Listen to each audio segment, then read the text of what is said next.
kemarin yang bersedih, kalau cut loss hari ini lebih sedih. Kalau cut loss kemarin hari ini udah lebih sedih lagi, Bro. Iya.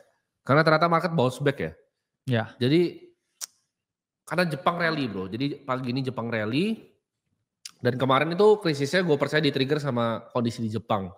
Di mana Bank of Jepang, ya itulah problemnya dengan masalah fiat ya. Yes. Mengalami masalah yang akhirnya dialami oleh semua orang. Karena kita lihat, Bro, dari kemarin. Nah, Jepang itu mengalami masalah ekonomi ya, dan itu mengakibatkan global kena. Dan kemarin Yes. pasar Jepang kayaknya pertama kali dalam sejarahnya mengalami drop sejauh itu indeks ya. Iya. Dan itu mengakibatkan banyak orang yang hancur total. Fund-fund di Jepang tuh kemarin banyak yang hancur berantakan. Dan termasuk yang di luar negeri juga, Bro. Maksudnya di luar negeri adalah Amerika. Jadi kemarin ada satu hedge fund, gue lupa namanya apa, dia mulai layoff karyawan. Karena over leverage di indeks semiconductor yang kali 3. Jadi apa yang terjadi ketika tech bubble-nya burst, jatuh semua barang. Nah, namun sekarang ini ada area bounce back. Ya. Nah, kita lihat dari yang rajanya dulu ya, dari Bitcoin. Yes. Sekarang di level 54.000 ya. Di video ini buat 55.000 tapi sempat ini drop lagi. Where do you see, Bro? Ini apakah ini fake pump dan akan drop lebih dalam? Yes. Atau apa yang bisa kita ekspektasikan sih sebenarnya dari pergerakan Bitcoin ini sendiri? Oke, ya. Jadi kalau kita lihat ya, Bro, Bitcoin sekarang ini mixed feeling ya sebenarnya. Kenapa? Karena kalau kita lihat dari time frame yang besar, let's say weekly ya, monthly, benar-benar screwed ya. Artinya apa? Ya ada potensi besar kita retest ke 40.000 ya. Kenapa? Karena itu adalah cycle equilibriumnya ya. Jadi 40.000 ya, itu adalah cycle equilibrium untuk Bitcoin sekarang. Tapi yang menarik di sini ya, kalau kita pakai super chart dari CoinGlass, ini daily chart ya dari Bitcoin, ini masih cukup oke ya kalau kita lihat.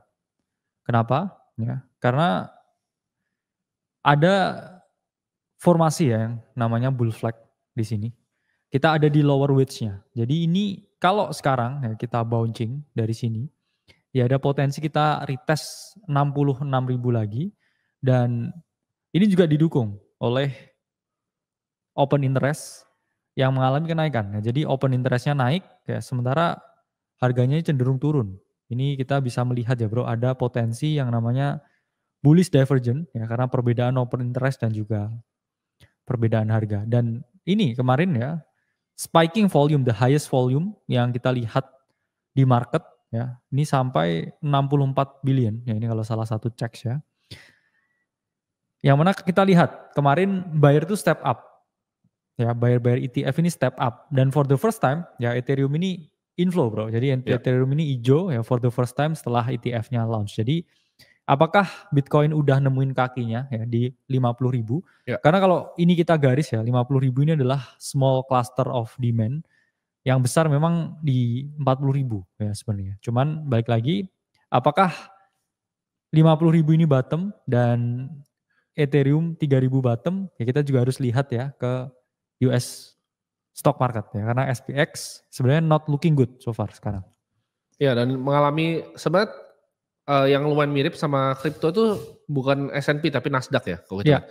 Nasdaq itu mengalami drop yang sangat-sangat signifikan dan banyak yang wipe out kemarin.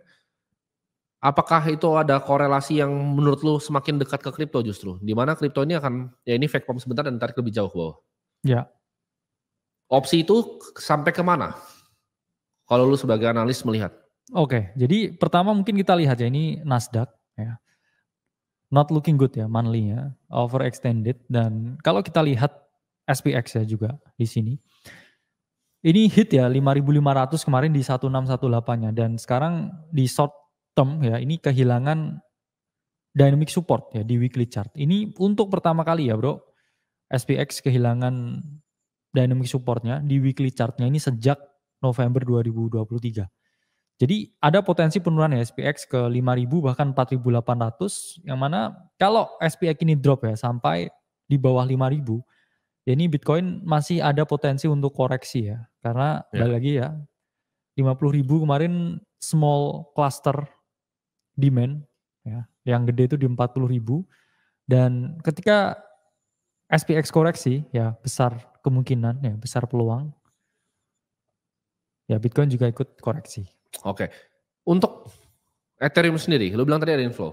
Ya. Where's the price going? 2.461 sekarang. Ya, sekarang ya kita lihat ini ya data dari spot on chain ya. For the first time ya, ini 5 Agustus ya data 2024. Ethereum hijau ya akhirnya inflow-nya. Dan it means ya good thing sekarang karena Ethereum memang kalau kita lihat dalam time frame yang sangat besar ya ini nggak akan kemana-mana selain ke 2000 saya lihatnya dalam waktu dekat ini. Jadi jangan berharap by the dip Ethereum sekarang berharap langsung V-shaping karena yang pergerakannya lebih oke sebenarnya kita lihat kemarin Solana yang bounce ya cukup heavy, cukup decently bounce ya. Kalau Ethereum pasti ini bakal turun dulu bro ya, retest di unfinished auction-nya 2100 ya, very likely. Baru di sini dia konsolidasi dulu bro ya, chopping around dalam waktu 2 bulan. Baru kalau memang Q4 ini bullish ya, 2000 is a very good price buat targeting ya, at least ke all time high-nya aja udah oke untuk Ethereum. Di sini kita lihat di mana ada 12 spot Bitcoin ETF ya, Exchange Traded Fund di US yang mereport daily net inflow di 50,64 million di hari Kamis. Nah, dan spot ETH ETF-nya net return inflow juga di 26,75 million. Nah, ini Grayscale punya mini trust itu baru trading di Wednesday kemarin dan ngeliat net inflow 191,13 million. Ini juga di follow sama IBIT-nya BlackRock yang ngeliat inflow 25,9 million. Nah pertanyaan gue sekarang, Bitcoin ini kan kita kemarin lihat dominasinya sempat naik, begitu drop semua, dominasi Bitcoin itu naik sampai 58%. Yes. Karena kita lihat seolah-olah karena pukul jauh, ya Ethereum juga pukul jauh banget, 30% gak ada yang expect that kind of drop. Where do you see dominasi ini sekarang di level 56. Jadi ketika dia drop dalam, Bitcoin dominasi naik, dan sekarang bounce back, dominasinya turun ya sampai 56,78%. Where do you see Bitcoin dominance sekarang? Oke, Bitcoin dominance sekarang mendekati bro ya level 55% bahkan ke 60%. Dan ini pun juga ada di area retracement zone-nya ya, 0618-nya. Yang mana kalau ini kita tembus ke atas, wah ini sangat berbahaya ya. Jangan sampai 100% ya, nggak mungkin ya, tapi kita harap ya di sini ada some kind of rejection ya di 60%. Baru dia dropping ya ke level 40-35%. Itu adalah level di mana altcoin ini baru bisa bernafas. Karena yang terjadi ya selama ini Bitcoin dominance ini sebenarnya bukan yang pumping ya. Tapi saya bisa bilang ya dari 2022 ya ini relieving bouncing ya.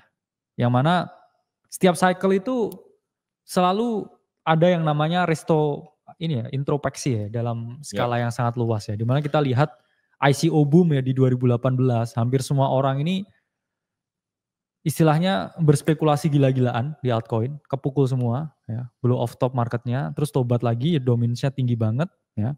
Kemudian 2021 ya kita lihat euforia di berbagai koin ya, altcoin. Dan sekarang ini kenapa semuanya maturing ya, karena institusinya juga ikut bermain di sini bro. Dan mereka nggak mau toss the coin dan beli ya sesuatu yang memang sangat tidak memiliki trustworthiness ya di sini. Inilah kenapa kita lihat ya cycle ini selalu berpihak ke the winner ya. Micro cap mungkin sekarang masih belum bisa bergerak, apalagi ini dominance-nya keep on ripping sampai kita lihat ini ada potensi ke 60% baru dia drop.